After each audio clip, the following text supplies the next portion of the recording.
Hey guys, it's Kaylee. Today I'm here to talk about chemtrails. We're going to go over what is a chemtrail, the difference between chemtrails and contrails. I'm going to show you guys some documents that are related to going way far back, as well as going over the different kinds of things that have been found in the trails. And then I want to touch on something called Public Law 105-85.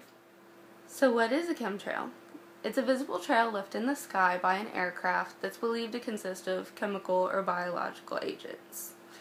So a lot of people will say, oh, that's not a chemtrail, that's a contrail. So I'd like to explain the difference. NASA says that a contrail forms at very high altitudes, usually 8 kilometers or higher, where the air is extremely cold. The con in contrails stands for condensation, because it mostly contains water, along with CO2, nitric oxides, sulfur dioxide, other sulfates, methane, soot, and particles of metal. These ones usually dissipate after a few minutes. Chemtrails, however, are much different. The chem, of course, stands for chemical. These trails are usually much wider. You can usually even see where the smoke has come out of, like 4 to 6 barrels on the airplane. These ones are usually going in lines, X's, they just grid out your whole sky. And they don't dissipate. They stay there for hours, like all day sometimes. They just don't go away. I've been researching documents and patents to try to get to the bottom of it. The earliest evidence that I can find dates back to April 27th, 1920. It's kind of innocent. It's just the start of it. It wasn't intended to go this way. I highly encourage for everyone to go ahead, look at all the links below. I list all my sources. Make your own educated decision. Don't believe what everyone tells you. Go ahead and make your own choice. This patent, though, it's called Process and Apparatus for the Production of Intense Artificial Clouds, Fogs, or Mists. So here you can see where we start to get, where we start to affect the weather as humans. We also have the March 1st, 1927 Process of Producing Smoke Clouds from Moving Aircraft patent. So obviously this one starts moving away from the innocence. Here we are starting to produce smoke screens and things of that nature, most likely for use in warfare, but no matter the use, it's unacceptable. Then it starts getting really scary. Published in 2012, I believe it was October 5th, Geoengineering Method of Business Using Carbon Counterbalance Credits. And I'd like to read you guys a quote from that patent. A business method for providing an emissions trading approach value to products and services that provide active cooling of Earth, that provides a sustainable means for global cooling strategies to achieve commercial value in order to drive development and real-world application of these approaches, comprising the steps of manufacturing a light scattering nanoparticle, deploying the stratospheric nanoparticles for reducing solar radiation incident on the Earth, receiving carbon counterbalance credits in exchange for the local, national, regional, or international benefits derived from said deployment, and derives income from selling said credits in order to create a sustainable and viable business.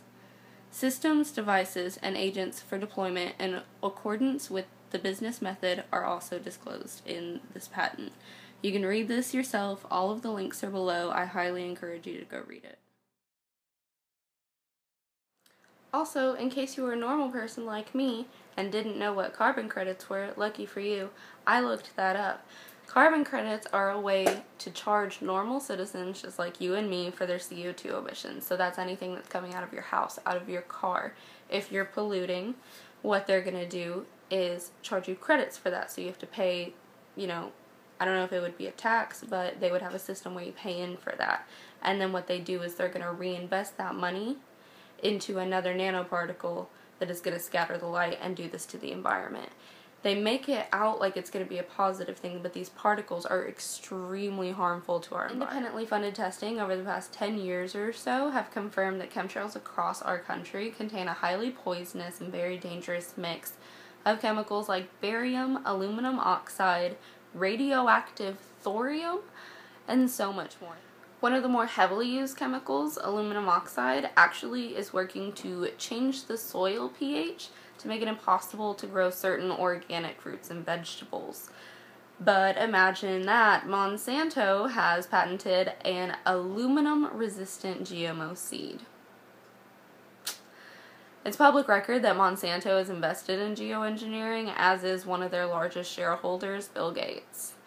This is also alarming because aluminum toxicity is known to cause autism, ADHD, and Alzheimer's. As you can see, geoengineering is no joke. The majority of these programs are actually backed by the CIA and NASA, who both support the National Academy of Sciences in regards to geoengineering. Most of these programs get no oversight from Congress, most likely because the Department of Defense is involved. Let's take a look at Public Law HR 105-85. You can look this up, anyone can look it up. It is your right. First, it says that testing chemical and biological agents is prohibited, but then there's the unless. So then they continue to define what they call a biological agent.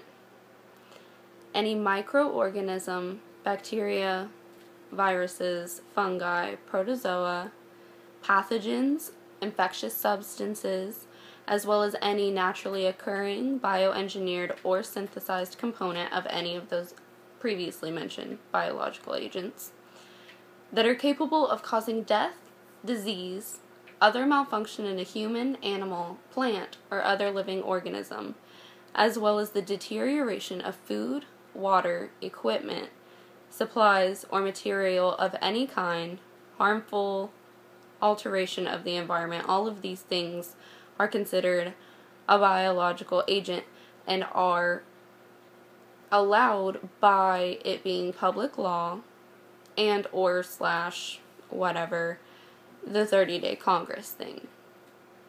Either of those make it a very viable way for them to have access to it. All you have to do is look up. You look up and you see your skies gridded out. Your clouds look unnatural.